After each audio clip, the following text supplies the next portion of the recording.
Hello everyone and welcome. So great that you could be here today with me on Storytime 365.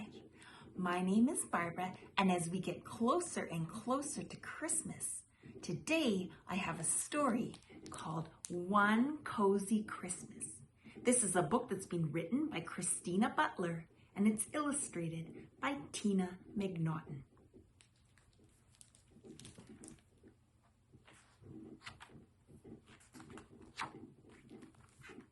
It was a cold winter day, and Little Hedgehog and his friends were looking for a Christmas tree. This one, squeaked the baby mice. Perfect, beamed Little Hedgehog. I'm so happy you could all stay for Christmas. It's going to be wonderful. Oh, Christmas tree, how lovely are your branches, the mice sang merrily on the way home. Everyone helped with decorating the tree, and soon it sparkled and shone. It's so beautiful, sighed Little Hedgehog.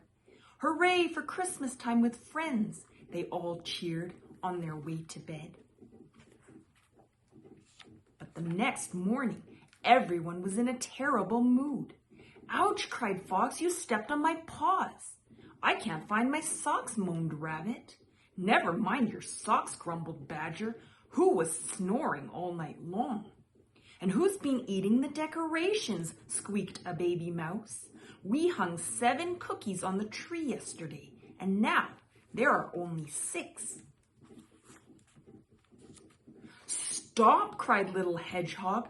We shouldn't argue at Christmas time. Let's do something fun. Should we go skating? Yes, said the baby mice, and they all set off to the pond. Sliding and gliding across the ice, the friends were soon laughing again.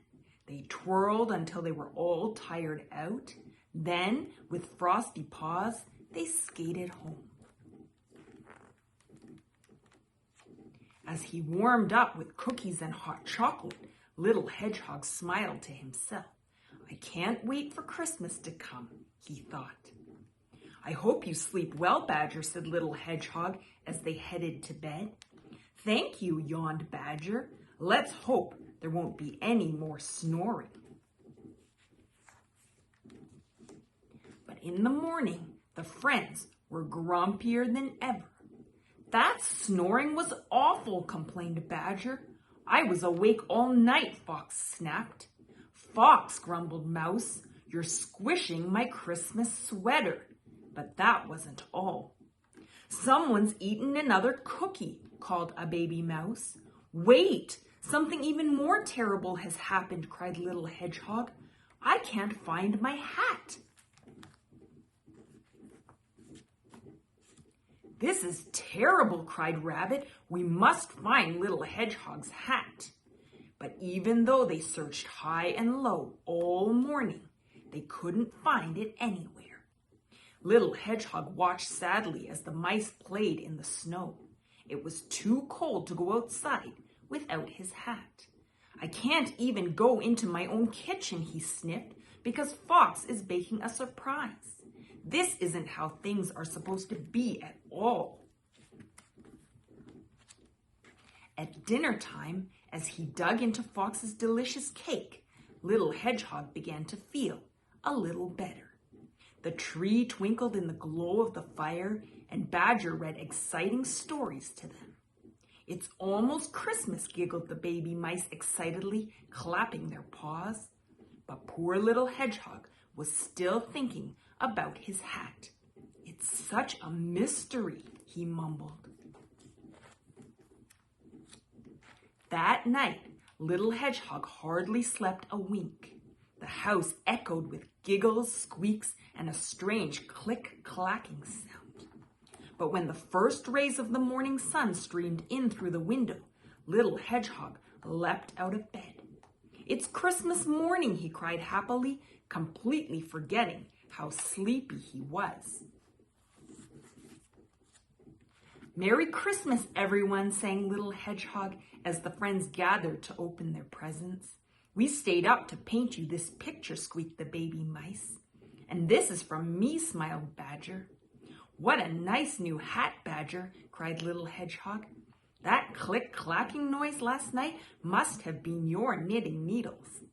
Everyone was merrily unwrapping their gifts when all of a sudden Mouse cried, "Oh my goodness! The Christmas tree is snoring."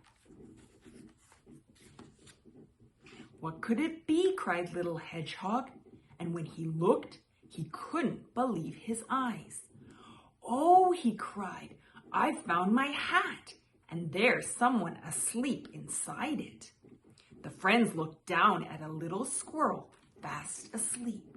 "He must have been asleep in the tree when we brought it home," whispered Badger.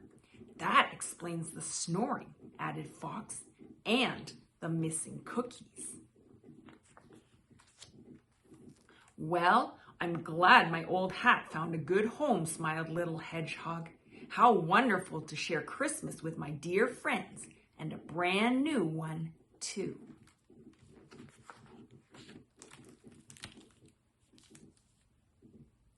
Thank you for joining me for today's story. If you enjoyed it and would like your own copy, please see below in the description for the link.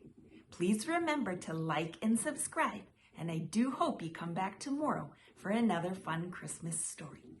Bye for now.